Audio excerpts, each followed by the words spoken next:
Man, I cannot believe that it took this long for Epic Games slash Fortnite to finally pull the inevitable and make their original Fortnite Save the World game actually free to play. Let's go!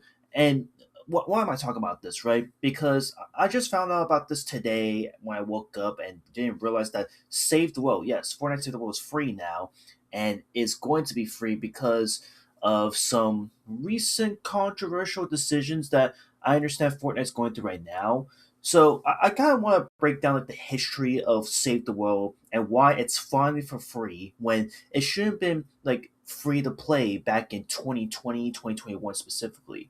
So obviously, before Fortnite Battle Royale became the biggest game juggernaut that it is today, there was Fortnite Save the World. And this was Fortnite's first introduction to said game. And this was the game that really put them on the map. This was released, I believe, a year or two earlier before Fortnite Battle Royale eventually came out. Basically, Fortnite Citadel was just like a zombie first-person shooter, and your goal is to simply survive, build resources, and fight off the horde of husk that's in the game itself. And going back then, when I was super big into Fortnite during this time period around my college years, I was really into Save the World because the world itself seemed super interesting. The story itself of Save the World was really cool, really fascinating. The characters you come across, like a lot of the default skins you come across in Save the World initially, like they didn't really have like any like oomph, no character whatsoever. But in Save the World, they expand upon it tremendously, and you get to know some of these default characters. In Save the World, this was a game that for me, despite the fact that it was clearly paywall for its time, I decided to give it a shot because when Fortnite Save the World was first announced, I mean, the founders packs to buying them were pretty crazy. So to kind of get you up to codes like how crazy expensive the paywall is for Save the World, there was the standard founder pack and the deluxe founder pack, and you can only buy these two initially in order to access Save the World. And these range from $40 to $60. However, there was a point in time where you could get this for half off if you were to get the 50% off deal for Save the World, which obviously I went for. So once you buy the standard or the deluxe founders pack, you then have access to Save the World. And again, over the years from 2017 to 2020, they've always been changing their prices to try to lower it to a reasonable demand. And then once you get to the Save the World game itself, then you're given the option to upgrade your Founders Pack to a Super Deluxe and a limited edition Founders Pack. And those were the two that you could go for, but the game essentially incentivizes you to pay for these things. So the Super Deluxe Founders Pack, which includes a ton of free Battle Royale PvP, access to Save the World, tons of banners, loot pinatas, exclusives, founders packs, etc. This range from like $90. And then the limited edition founders pack, which to this day, I cannot believe I'm saying this, and I'm gonna be the first to admit, this was super expensive. Like we're talking like you now have every founders pack hero skin imaginable, the best weapons in the game, weapons that you can't even access to Save the World to this day if you were to buy Save the World right now. And essentially, this costs $150 to buy this pack here. And oh, it gets a lot better, folks. So from there, once you buy the limited edition founders pack, you would think that okay, that's it. I bought the most expensive fucking pack in Save the World. Let me go. I think that's it, right? Nope. They then give you the ultimate upgrade pack here, or the limited to ultimate pack, and this is only unlocked once you bought the limited edition founders pack.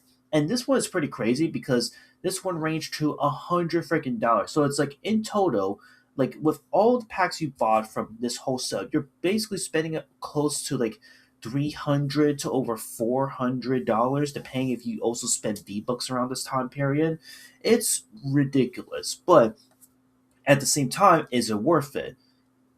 Eh, in one breath, it is. On one breath, not really. But hey, I gotta say, if you're someone that's like a skin collector, Fortnite enthusiast, or want to collect every umbrella imaginable, then look at this, man. Look, I got all the Founders Pack rewards right here, right now.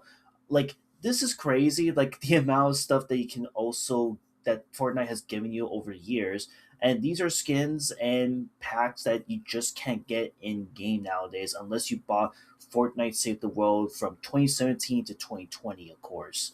But hey, was it worth it at the end? I'll let you be the judge of that. I mean, again, if you're someone that just wants to do a free to play playthrough of Save the World, by all means, go right on ahead. But for this whole setup here, you do get a lot of bang for your buck, and what's a bit of a crazy spoiler, I'll say right now, is that this game is actually one of the few ways that you earn V Bucks for free.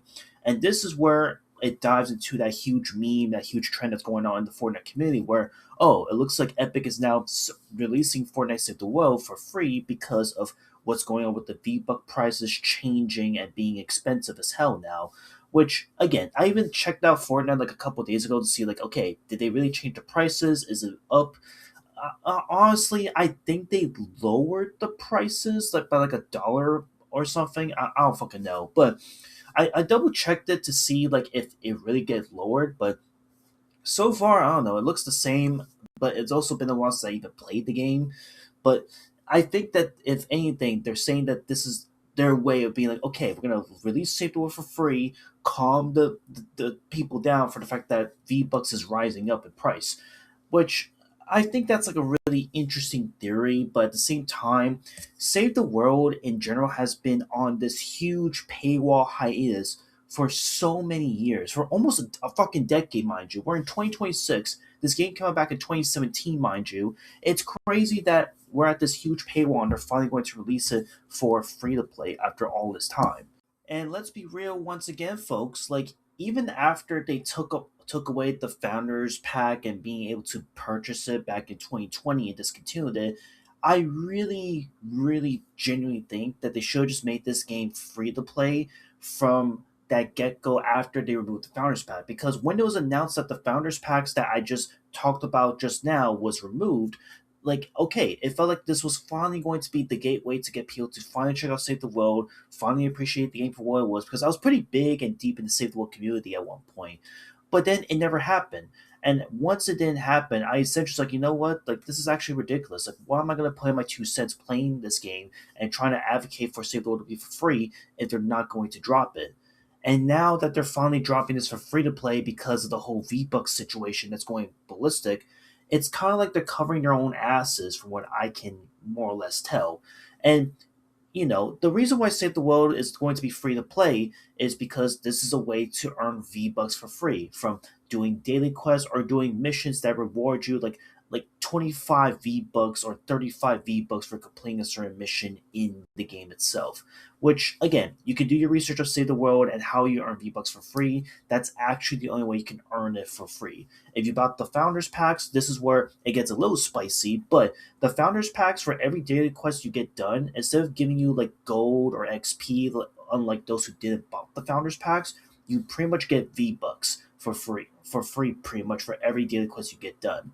And that's kind of the reason why that even though I did spend a shitload of money on all of these packs all the way to the very fucking end, it kind of was worth it at the end of the day to where I haven't really bought like V Bucks since then, unless it was like 1,000 V Bucks during my heyday when I was super big into Fortnite.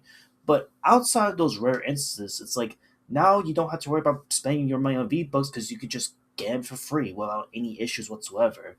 But at the same time, I mean, this move that Epic Games is doing overall is a little interesting, super, super long, and super, super too late. Because now, what I sadly theorize was going to happen with Fortnite Save the World is this. People, like, even despite, like, setting aside the V-Bucks stuff, right? I feel like people are going to check the game out and they're going to drop the game immediately and move on to go back to playing Battle Royale. Because now, if you know how big Fortnite Battle Royale has become, there are so many different game modes in that game that you're never ever gonna get bored. They're basically like fucking Roblox. There's so much shit you can do in the game, it's ridiculous.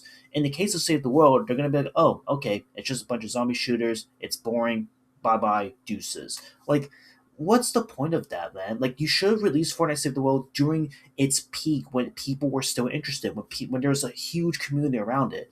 And now that this is being dropped for free, it feels like it's gonna be too fast, too late.